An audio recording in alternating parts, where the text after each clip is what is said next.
So, huge news in the Shane Wright saga. Remember, we've been talking about how he's been scratched for like a million games and blindfolding him on the bench so he can't even look at the ice. And what are they doing with his development? What's going on? Look, I maintain that I still don't completely agree with this.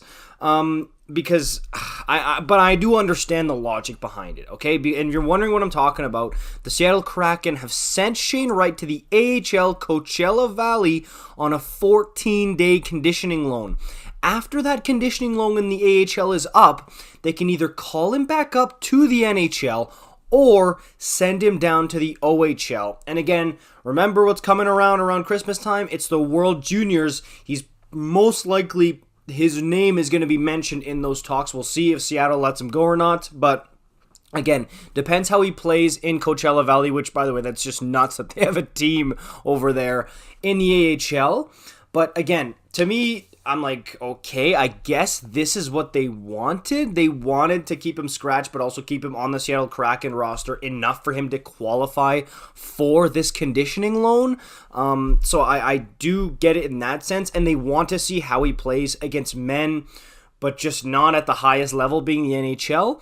But I don't know. To me, I still see this guy as needing his confidence back above everything. I mean, you go from being the captain of the Frontenacs, first overall pick for years and years, you're scoring a bunch of points, he's got all the confidence in the world, he's coming out in the draft saying he deserves to go first overall, talking about Montreal, how great it would be, and boom, fourth overall, and since then, he's just been getting humbled again and again and again.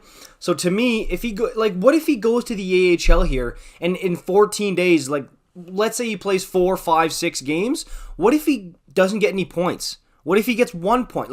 And then obviously you send him back to the OHL, but that would just crush his confidence. And if that's what happens, he could go light up the OHL as much as he wants. You know that in the back of his head, he's going to be thinking, man, I mean, I can do it here. I've done it here before, but I haven't proven that I can do it in the NHL.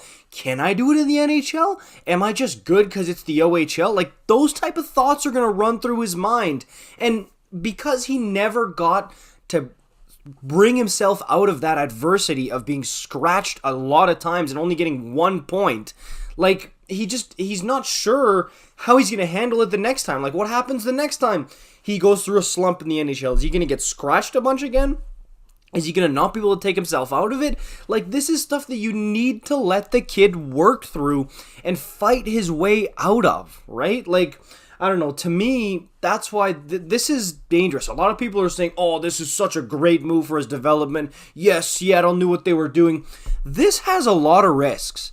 This has a lot of risks here for Shane Wright. And if you're thinking this is just a confidence boost because it's the AHL, it's going to be easy times, easy going. The AHL is an extremely hard league. It does not get any credit for how hard of a league it is. Everybody thinks when you suck and you're a plug, you get put down to the farm team, the minors, because everybody sucks there. No, this is an amazing league with developmental players who are getting there, and they're really good, okay?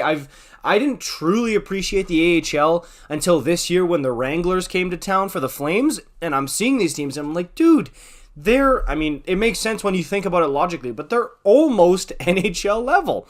But a ton of people look at this league as, oh, if you're a scrub and you're not good enough for the show, then you get sent down to the minors, right? But, dude, it's a hard league. Shane, just because the first letter in the league starts with an A instead of an N now, doesn't mean he's all of a sudden going to start lighting stuff up everywhere. This might just be what the kick in the pants he needed. Think of Cole Caulfield getting sent down to Laval last year when he didn't score for a bunch of games. Came back under St. Louis and found his groove, right? So sometimes this AHL stint works, but it also carries its risks. Because remember, Cole Caulfield, also, the year before that, his confidence was sky high from that Stanley Cup run and the 10 games he played before the playoffs in 2021, right? So, again, this is risky to me. I'm scared of it a little bit, to be honest with you. I hope it works out. You guys know this now. If you don't know already, I'm in Shane Wright's corner now. Like, I want him to succeed. I feel bad for everything the kid's gone through here, and I want him to do well, and I really hope he plays for Team Canada. at the World Juniors, and I hope he lights that up. I really do. But yeah, let me know what you guys think about this in the comments down below. Of course, as usual, this is huge news in the Shane Wright saga, and I want to hear your take on it. Let me know in the comments down below. Like, comment, subscribe. I'll see you in the next one. Peace out.